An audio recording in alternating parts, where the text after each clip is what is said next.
সালেমা থানাধীন আভাঙ্গা অনসিংপাড়া এলাকায় ছোট ভাইকে নৃশংসভাবে খুনের ঘটনায় চাঞ্চল্য ছড়িয়েছে। বড় ভাইয়ের হাতে খুন হওয়া ছোট ভাইয়ের ঘটনার সত্যতা স্বীকার করে সম্পূর্ণ হত্যাকাণ্ডের পুনর্নির্মাণ করল অভিযুক্ত স্বপন কুমার দেববর্মা। এক্সিকিউটিভ ম্যাজিস্ট্রেট, মামলার তদন্তকারী আধিকারিক এবং সালেমা থানার ওসি দীপক দাসের উপস্থিতিতে ঘটনাস্থলে এই পুনর্নির্মাণ প্রক্রিয়া সম্পন্ন হয়। খবরের বিবরণে জানা যায়, গত 26শে জানুয়ারি একটি রাবার বাগান সংক্রান্ত বিষয়কে কেন্দ্র করে দুই ভাই স্বপন কুমার দেববর্মা ও স্বর্ণ কুমার দেববর্মার মধ্যে প্রথমে সাধারণ বাকবিতণ্ডা শুরু হয়, পরে তা দ্রুত রক্তক্ষয়ী সংঘর্ষে পরিণত হয়। পরিস্থিতি উত্তপ্ত হয়ে উঠলে অভিযুক্ত স্বপন কুমার একটি কাঠের টুকরোর দিয়ে তার ছোট ভাই স্বর্ণ কুমারের মাথায় সজোরে আঘাত করে। আঘাতের পর স্বর্ণ কুমার মাটিতে লুটিয়ে পড়েন। পরিবারের লোকজন তৎক্ষণাৎ তাকে ধলাই জেলা হাসপাতালে নিয়ে যায়। পরে অবস্থার অবনতি হলে উন্নত চিকিৎসার জন্য আগরতলা জিবিপি হাসপাতালে স্থানান্তর করা হয়। সেখানে চিকিৎসাধীন অবস্থায় গত 28 জানুয়ারি তার মৃত্যু হয়। জিবিপি হাসপাতালে ময়নাতদন্ত সম্পন্ন হয়। অভিযোগ, ঘটনার পর প্রথম দিকে পরিবারের সদস্যরা বিষয়টি ধামাচাপা দেওয়ার চেষ্টা করে এবং আভাঙ্গাস্থিত নিজ বাড়িতে মৃতদেহের সৎকার সম্পন্ন করা হয়। এমনকি মৃতের স্ত্রীও প্রথমে মুখ খোলেননি। তবে ময়নাতদন্তের রিপোর্ট সামনে আসার পর সালেমা থানার ওসি দীপক দাস তদন্তে নেমে পড়েন। এরপর মৃতের স্ত্রী খুনের বিচার চেয়ে সালেমা থানায় একটি মামলা দায়ের করেন। পুলিশ অভিযুক্ত স্বপন কুমার দেববর্মাকে গ্রেপ্তার করে আদালতে পেশ করে। মাননীয় আদালত 3 দিনের পুলিশ রিমান্ডে মঞ্জুর করেন। রিমান্ডে নিয়ে গিয়ে অনসিংপাড়া এলাকায় ঘটনাস্থলে খুনের ঘটনার পুনর্নির্মাণ করে। অভিযুক্ত এবং ব্যবহৃত কাঠের টুকরোটি চিহ্নিত করে পুলিশের হাতে তুলে দেয়। পুলিশ ঘটনার পূর্ণাঙ্গ তদন্ত চালাচ্ছে। Bureau report, news 24 zone. কোন জায়গাতে তারপরে আছে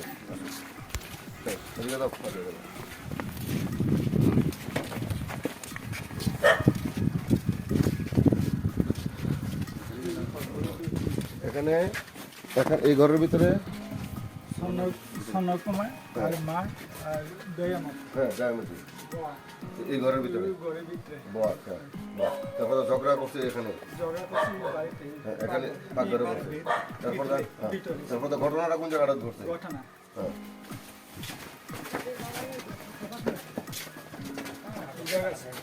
এই জায়গা। তুমি এই জায়গাতে বাড়ি মারছো তাহলে? তোমার লাঠিটা কোন জায়গাতে আসলো? কাঠটা কোন জায়গাতে তুলেছো? সামনের থেকে না, কোন জায়গাতে আসলো? কত আগে কোন জায়গাতে আসলো? এই জায়গাতে না, মানে এখান থেকে লাঠিটা লইছো, কাঠের টুকরা লইছো, লইয়া কোন জায়গাতে বাড়ি মারছো?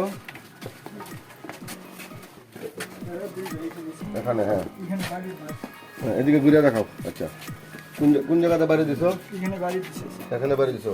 তখন তুমি এখানে এখনো পড়ে গেছে। পরশু মানে লাঠিটা নিয়ে কোন দিক দিয়ে নিয়ে পালাইছো দেখো।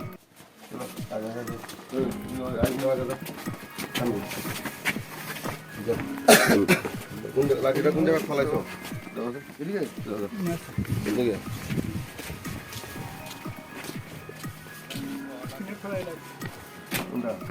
এটা দিয়া এটা দিয়া কেমনে বাড়ি দিছে?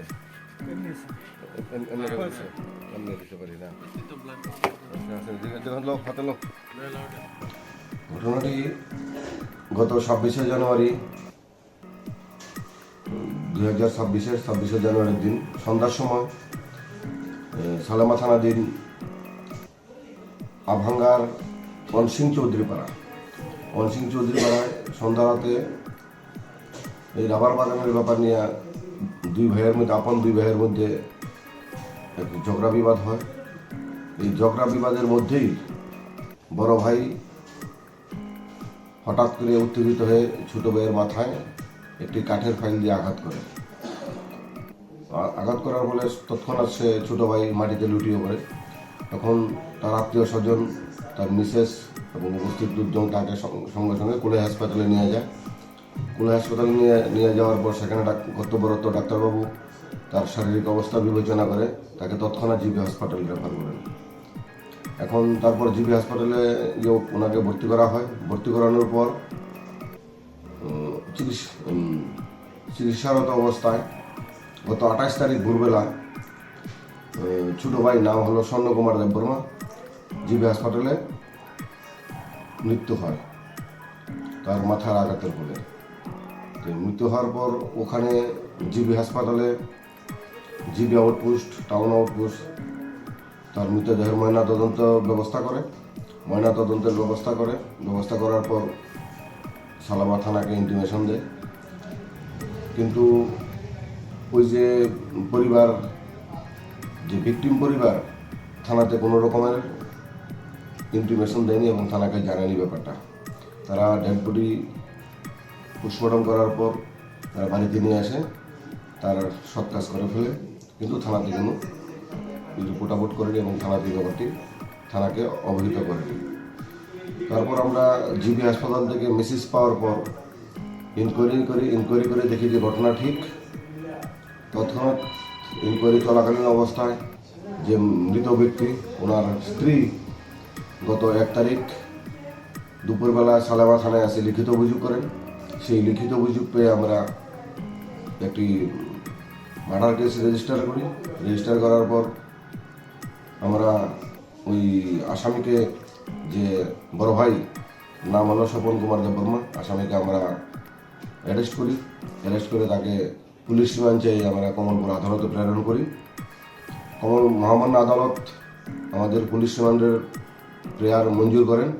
সালামা থানায় ওই আসামিকে 3 দিনের সালামা থানার কাস্টডিতে রিমান্ডে প্রেরণ করেন। যথারীতি আমরা সালামা থানায় রিমান্ড পিরিয়ডে আসামিকে জিজ্ঞাসাবাদ করে তার সত্যতা জানতে পারি এবং সে নিজেও স্বীকার করে যে তার ছোটো ভাইকে সে কাঠের ফাইল দিয়ে আঘাত করে মেরেছে। তারপর আজকে একজন এক্সিকিউটিভ ম্যাজিস্ট্রেট এবং সিনিয়র অফিসারের উপস্থিতিতে সে তার ভুল স্বীকার করে এবং সে আমাদের কাছে স্বীকার করে যে যেই কাঠের ফাইল দিয়ে তার ছোটো ভাইকে মেরেছে, ওই কাঠের ফাইলটি সে দেখিয়ে দিতে পারবে এবং আইডেন্টিফাই করতে পারবে। যথারীতি আমরা এক্সিকিউটিভ ম্যাজিস্ট্রেট নিয়ে আয়ু সহ সিনিয়র অফিসার সহ আমরা ওই গ্রাম অনসিং চৌধুরীপাড়া গ্রাম থেকে আসামির শনাক্তক্রমে আসামি নিজে দেখিয়ে দিয়েছে, আমাদের সঙ্গে নিয়ে গিয়ে কোথায় কীভাবে মেরেছে, কোথায় রেখেছে। যা হোক, ওনার স্বীকারোক্তি বলে আমরা ওই যে কাঠের ফাইলটি দিয়ে তার ছোটো ভাইকে হত্যা করেছে, ওই ফাইলটি উদ্ধার করতে সক্ষম হয়েছে।